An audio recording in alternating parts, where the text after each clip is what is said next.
معزز سامعین و ناظرین، لے کر آیا ہوں آج پھر سے آپ کے لیے ایک بہت ہی بہترین سا ویڈیو، جس میں انشاءاللہ تعالی 15 شعبان یعنی شب برات کے جو مغرب کے بعد 6 رکعت نفل پڑھی جاتی ہے اس کے متعلق بتاؤں گا۔ اس کے ساتھ ساتھ عشاء کے نماز کے بعد بھی کچھ نفل نمازیں پڑھی جاتی ہے، ان کے بارے میں بھی بتاؤں گا اور مکمل طریقہ بتاؤں گا انشاءاللہ تعالی۔ بغور سماعت فرماتے رہیں۔ سب سے پہلے شعبان المعظم کے مہینے کی فضیلت سنتے چلیں۔ شعبان المعظم آقا مدینہ صلی اللہ تعالیٰ علیہ وسلم کا مہینہ ہے۔ نبی کریم صلی اللہ تعالیٰ علیہ وسلم کا شعبان المعظم کے بارے میں فرمان مکرم ہے کہ شعبان میرا مہینہ ہے اور رمضان المبارک اللہ کا مہینہ ہے۔ حضرت سیدنا انس رضی اللہ تعالیٰ عنہ فرماتے ہیں کہ نبی پاک صلی اللہ تعالیٰ علیہ وسلم کی بارگاہ بکس پناہ میں عرض کی گئی کہ رمضان کے بعد کون سا روزہ افضل ہے، تو نبی پاک صلی اللہ علیہ وسلم نے ارشاد فرمایا تعظیم رمضان کے لیے شعبان کا۔ پھر عرض کی گئی کون سا صدقہ افضل ہے، فرمایا رمضان کے مہینے میں صدقہ کرنا۔ اسی طرح ام المؤمنین حضرت سیدتنا عائشہ صدیقہ رضی اللہ تعالیٰ عنہ سے روایت ہے کہ تاجدار رسالت صلی اللہ تعالیٰ علیہ وسلم نے فرمایا اللہ عز و جل شعبان کی 15ویں شب میں تجلی فرماتا ہے، استغفار یعنی توبہ کرنے والوں کو بخش دیتا ہے اور طالب رحمت پر رحم فرماتا ہے اور عداوت والوں کو جس حال پر ہیں اسی پر چھوڑ دیتا ہے، یعنی اللہ تبارک و تعالیٰ اس رات بے شمار رحمتیں نازل فرماتا ہے۔ اب مغرب کے بعد جو 6 رکعتیں نماز پڑھی جاتی ہے شب برات میں، اس کی مکمل طریقے اور ترکیبیں سماعت فرماتے چلیں۔ مغرب کے فرض اور سنت وغیرہ کے بعد، یعنی جب 7 رکعت آپ نماز مغرب کے پڑھ لیے، فرض نماز 3 رکعت اور 2 رکعت سنت 2 رکعت نفل پڑھ لیے، پڑھنے کے بعد خصوصی کچھ نوافل ادا کیے جاتے ہیں جو 6 رکعت کے شکل میں آتے ہیں۔ یہ 6 رکعت نماز نوافل ادا کرنا معمولات اولیاء کرام رحمۃ اللہ تعالی علیہم اجمعین میں سے ہے، یعنی اولیاء کرام یہ 6 رکعت بالخصوص پڑھا کرتے تھے۔ مغرب کے فرض و سنت وغیرہ ادا کر کے 6 رکعت نفل نماز 2 رکعت کر کے پڑھی جاتی ہے۔ پہلی 2 رکعتیں جو پڑھی جاتی ہے تو اس کے شروع میں آپ کو یہ عرض کرنا ہے یا الہ العالمین ان 2 رکعتوں کے برکت سے مجھے درازی عمر بالخیر عطا فرما۔ یہ کہنا ہے یعنی کہ اے اللہ مجھے ان 2 رکعت جو میں پڑھنے والا ہوں ان کے صدقے میں مجھے عمر میں اور ہمارے علم میں برکت عطا فرما، اور یہ خاص کر کے درازی عمر کے لیے پڑھی جاتی ہے۔ اور وہ 2 رکعت ادا کر لیجئے، جس طرح سے آپ دوسرے نماز ادا کرتے ہیں اسی طرح ادا کیجئے نفل کی نیت سے۔ ادا کرنے کے بعد آپ 21 مرتبہ سورہ اخلاص پڑھیں یا پھر 1 مرتبہ سورہ یاسین پڑھیں۔ اگر سورہ یاسین آپ نہیں پڑھ سکتے تو کم سے کم 21 مرتبہ سورہ اخلاص یعنی کہ قل هو اللہ احد کا سورہ پڑھیں۔ اس کے بعد پھر اب بچی 4 رکعتیں، 2 رکعت مکمل ہوئی۔ 4 رکعتوں میں پہلے 2 رکعت جو پڑھی جائے گی ان 2 رکعتوں میں آپ کو یہ نیت کرنی ہے کہ یا اللہ ان 2 رکعتوں کے برکت سے مجھ سے بلائیں اور آفتیں دور عطا فرما اور بلاؤں سے میری حفاظت عطا فرما۔ اس طرح سے کہیں یا اللہ ان 2 رکعتوں کی برکت سے مجھ سے بلائیں اور آفتیں دور فرما اور بلاؤں سے میری حفاظت فرما۔ اس کے بعد پھر سے 2 رکعت آپ کو ادا کرنی ہے، اور ادا کرنے کے بعد جس طرح دوسرے نمازیں ادا کرتے ہیں ادا کر لیں، اور ادا کرنے کے بعد پھر سے آپ کو سورہ یاسین پڑھنی ہے۔ اگر سورہ یاسین نہ پڑھ سکے تو کم سے کم 21 مرتبہ 21 مرتبہ آپ سورہ اخلاص یعنی کہ قل هو اللہ احد کا سورہ پڑھ سکتے ہیں۔ اب بچے 2 رکعت، ان 2 رکعتوں کو آپ اس طرح سے پڑھنا ہے کہ 2 رکعت شروع کرنے سے پہلے آپ کو اس طرح سے عرض کرنی ہے یا الہ العالمین ان 2 رکعتوں کی برکت سے، ان 2 رکعتوں کی برکت سے مجھے صرف اپنا محتاج رکھ اور غیروں کی محتاجی سے بچا، اور مجھے حلال رزق عطا فرما اور میری حلال روزی روٹی میں برکت عطا فرما۔ یہ کہہ کر وہ 2 رکعت بھی ادا کریں، اور جس طرح دوسرے نمازیں ادا کرتے ہیں اس طرح ہی 2 رکعت ادا کر لیں۔ ادا کرنے کے بعد ایک بار سورہ یاسین پڑھیں یا پھر قل هو اللہ احد کا سورہ 21 مرتبہ پڑھیں۔ انشاءاللہ تعالی ان کے پڑھنے پر آپ کے تمام دعائیں بھی قبول ہوں گی، اور اللہ تبارک و تعالی ہر اس چیز میں آپ کی برکت عطا فرمائے گا جن چیزوں میں آپ نے دعا کی تھی۔ یعنی پہلے کے 2 رکعتوں میں آپ کے درازی عمر بالخیر کی نیت کی جاتی ہے تو آپ کے عمر میں اللہ تعالی برکت عطا فرمائے گا، اور دوسری رکعت میں آپ کے صحت اور آپ کے بلا اور مصیبتوں کے لیے دعا کی جاتی ہے کہ بلا و مصیبت دور ہو جائے، تو اللہ تبارک و تعالی آپ کے صحت و سلامتی عطا فرماتا ہے اور بلاؤں کو دور عطا فرماتا ہے، آپ کے گھروں میں برکتیں بھی عطا فرماتا ہے۔ اور جو تیسری مرتبہ آپ نے نیت کی تھی کہ محتاج صرف اپنا رکھ اور غیروں کی محتاجی سے بچا اور ہمارے حلال رزق میں حلال روزی میں برکت عطا فرما، تو اللہ تبارک و تعالیٰ اس کے صدقے میں آپ کے گھروں میں محتاجی کو دور کرتا ہے اور ہر طرح سے مصیبت اور آفتوں کو دور کرتا ہے اور آپ کے گھر میں خاص رحمتوں کا نزول فرماتا ہے۔ اب اس کے بعد اگر آپ چاہیں تو دعائے نصف شعبان پڑھ سکتے ہیں، نہیں تو اگر وقت نہ بچے تو آپ عشاء کے نفل کی نمازوں کے بعد دعائے نصف شعبان پڑھ سکتے ہیں۔ اب بات کرتے ہیں ہم لوگ عشاء کے نماز کے بعد کون سے نفل نماز اور کتنے رکعتیں نفل نماز پڑھی جاتی ہے۔ عشاء کے نماز کے بعد آپ کو پورے کے پورے 48 رکعتیں نماز جو کہ نفل نماز ہے پڑھی جاتی ہیں، لیکن 48 رکعتیں آپ نہ پڑھ سکے تو کم سے کم زیادہ جو آپ سے جتنا ہو سکے اتنا پڑھیں، اور اگر اتنا بھی نہ ہو سکے تو کم سے کم 4 رکعت یا 12 رکعت ضرور سے ضرور عشاء کے بعد پڑھ لیں۔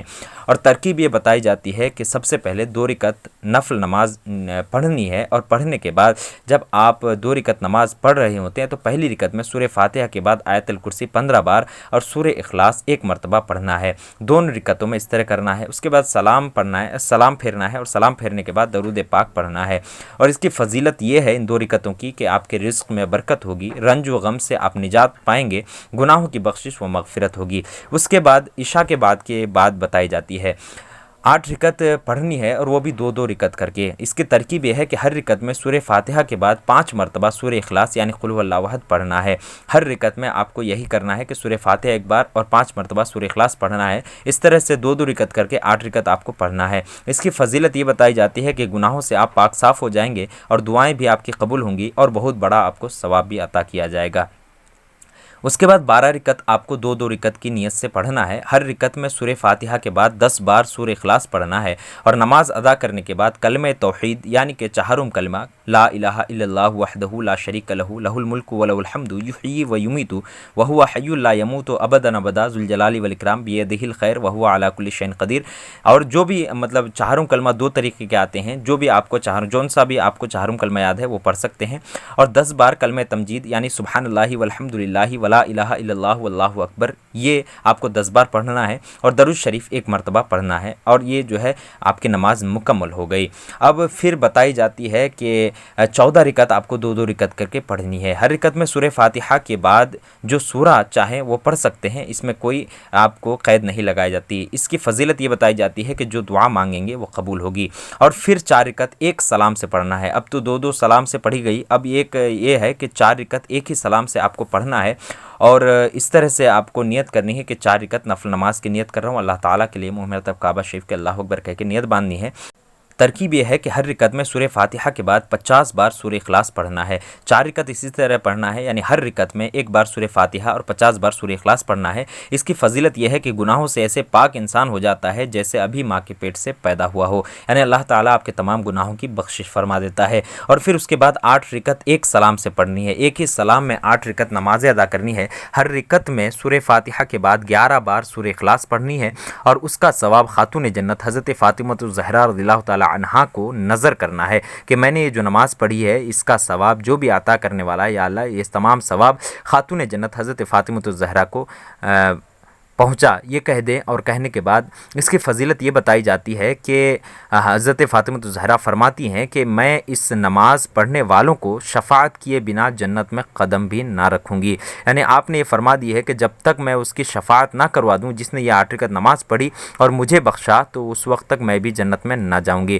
محترم سامعین کرام، یہ تھے کچھ عشاء کے بعد کی نفل نمازیں جو کہ پورے کے پورے 48 نمازیں ہیں۔ آپ کو اگر نہیں سمجھ میں آیا تو آپ بالکل دوبارہ سے سن سکتے ہیں۔ تو پہلے کے جو بتائی گئی 2 رکعت پہلے پڑھنا ہے، اس کے بعد پھر 8 رکعت 2 رکعت سے پڑھنا ہے، اس کے بعد 12 رکعت 2 رکعت سے پڑھنا ہے، 14 رکعت پھر سے 2 رکعت سے پڑھنا ہے، اور 4 رکعت ایک سلام سے، اور 8 رکعت پھر ایک سلام سے پڑھنا ہے۔ ان میں سے جو بھی آپ چاہیں وہ پڑھ سکتے ہیں، یہ قید نہیں کہ یہ پڑھنا ہی ہوگا، بلکہ جو بھی آپ کو آسان دکھے وہ آپ پڑھ سکتے ہیں۔ یہی سب سے بہتر ہے کہ آپ اس سب کو ادا کرتے چلیں۔ انشاءاللہ تعالیٰ اللہ تبارک و تعالیٰ کی بارگاہ میں امید ہے کہ اللہ تعالیٰ سب کی دعائیں خیر کو قبول عطا فرمائے گا، آپ کی عمر، آپ کے رزق اور آپ کے تمام چیزوں میں برکت عطا فرمائے گا، بلائیں اور آفتوں سے آپ کو محفوظ بھی فرمائے گا۔ اب دعائے نصف شعبان سماعت فرمائے۔ دعائے نصف شعبان آپ مغرب کے 6 رکعت نفل نمازوں کے بعد بھی پڑھ سکتے ہیں۔ اگر اس وقت نہ ملے تو آپ اس کو عشاء کے نفل نمازوں کے بعد پڑھ سکتے ہیں۔ دعائے نصف شعبان المعظم۔ بسم اللہ الرحمن الرحیم۔ اللہم یا ذا المن ولا یمن علیہ، یا ذا الجلال والاکرام، یا ذا الطول والانعام، لا الہ الا انت زہر اللاجین وجار المستجیرین وامان الخائفین۔ اللہم ان کنت کتبتنی عندک فی الکتاب شقیا او محروما او مطرودا او مقترا علی فی الرزق فامحو اللہم بفضلک شقاوتی وحرمانی وتردی واقتتاری رزقی وأثبتنی عندک فی الکتاب سعیدا مرزوقا موفقا للخیرات، فإنك قلت وقولك الحق في كتابك المنزل على لسان نبيك المرسل، يمحو الله ما يشاء ويثبت وعنده الكتاب، إلهي بالتجلي الأعظم في ليلة النصف من شهر